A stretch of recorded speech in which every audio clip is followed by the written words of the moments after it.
What up, guys? ShadyCash here, bringing you another commentary. Got some team deathmatch on Zoo for you. The class setup is FAMAS with dual mags. For my secondary, I'm using the ballistic knife.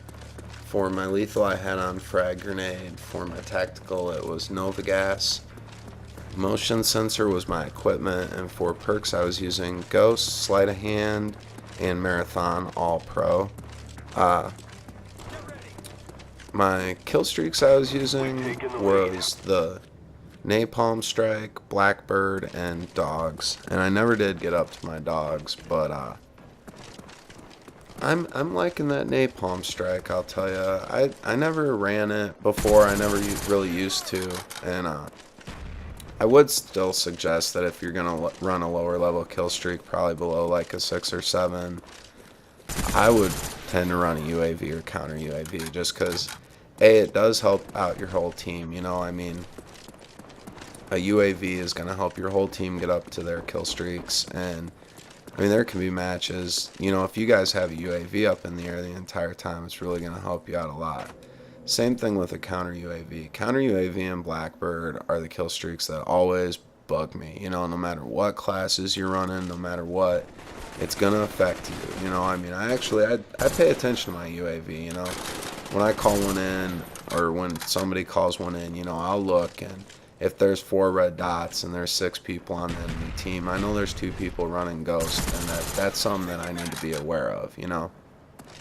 But since I did hit my 15th prestige, this is a problem I never ran into earlier because I do tend to switch up my kill streak somewhat, but I did finish out my challenges on my UAV. So I switched it to my counter UAV, finished off the challenges on those. I'm kind of an XP whore, even though I'm finished leveling off. I'm one of those people, I like to watch my numbers go up, so, you know, of course I had to switch it up. Now I'm working on the Napalm Strike, and I'm actually not. I'm using it. I'm starting to like it. I like it for team deathmatch. It's good for defense or for offense, really. I like to, you know, Chrono taught me this trick. Basically, if, you know, they have A and you're trying to take B or you're trying to defend B, if you put it down in a line between the two, you can basically cut them off from it, and it makes it a lot easier for, you know, your team to take it, and that way you can go help, you know, also, because the Napalm Strike's in front of it and not over it, you know. But I'll lay it over it too, especially if I'm not anywhere near B where I'm in a position where I can take it, but we're trying to take it, you know, and say I'm defending A and there, you know, are a few guys that are constantly going at it, so I'm over there. I'll throw down some Napalm Strike on B, and you know, it's not going to hurt my team, so that'll help them out too. But yeah, like I said, I am one of those XP whores, and I wouldn't say I get bored with the game once I hit my 15th prestige, but yeah, I don't really know how to explain it. I was trying to think of a way to have a little bit more fun with it, and I was hoping you guys could help me out with this. If there's any guns or perk setups or just whole class setups that you guys would like to see me run, you know, I don't care. Think of the crappiest gun you can think of that you'd like to see some gameplay with, and I will do my best to use that setup and try to get you some good gameplay with it. If I can't get you some good gameplay with it, maybe I'll upload some crappy gameplay with it, and we can all have a good laugh at how bad I was with it. But yeah, you know, I mean, I just think something like that would be a little fun for me, and maybe it'd be fun for you guys too. I don't know. So if you do think of anything you'd like to see, like I said, just post it in the comment section below, and I'd be glad to give it a shot for you.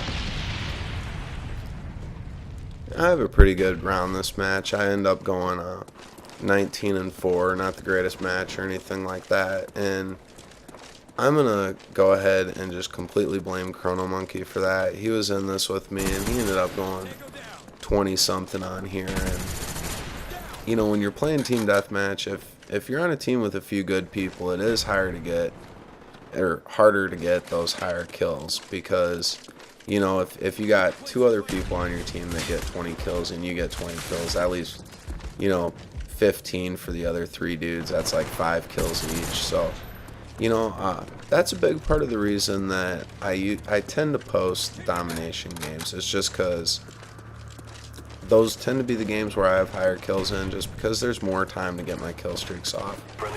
Usually when I'm playing Call of Duty, I'm playing with at least 2 friends.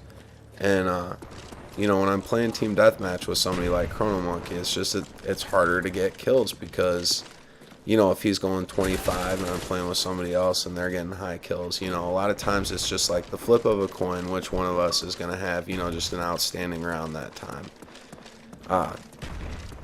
You know, and that, like I said, you know, that's one of the reasons I like to post domination games. Another one of the reasons is just because everything to me in domination is a bit more predictable. If, you know, it's just easier to find where the action's going on. And when I'm getting gameplay to upload to YouTube, I try to make sure that it's somewhat entertaining at least. You know, if I can be entertained by it, I hope, you know, maybe you guys, you know, watching it'll think it's alright too, you know. And the domination games are usually my favorite ones to watch just because there's a constant stream of action, you know, whereas with Team Deathmatch, I'll be running around looking for people, and especially if you're playing against a campy team, which is another thing that's harder to do in domination. If you're playing against a team that's camping, you know, there can be some pretty dull parts of the map. And I just, you know, when I'm, like I said, when I'm uploading content, I like to make sure there's a lot of action for you guys. And I do, you know, when I'm playing domination, although I do try to get high kills, I definitely try to be a part of, you know, watching the objectives and everything. I always try to take, you know, a couple captures. Usually, again, on the videos I upload, you know, I have no problem getting 5, 6, 7 captures, but on the videos I upload, they tend to be on my better matches, and on my better matches, usually the team I'm on winds up capping 2 spots and holding in for most of the match. That's the strategy I tend to go with in domination. Usually, right off the bat, if I'm playing domination, I'll cap C, and then depending on the level, like, okay, you know, say we spawn at C, I'll cap C, and I'll either run for B, you know, I might not even cap C, I might run over it and help the meter go up, but if there's 3 other guys standing on it, run straight for B and try to take that before the enemy team maybe leaves, you know, A.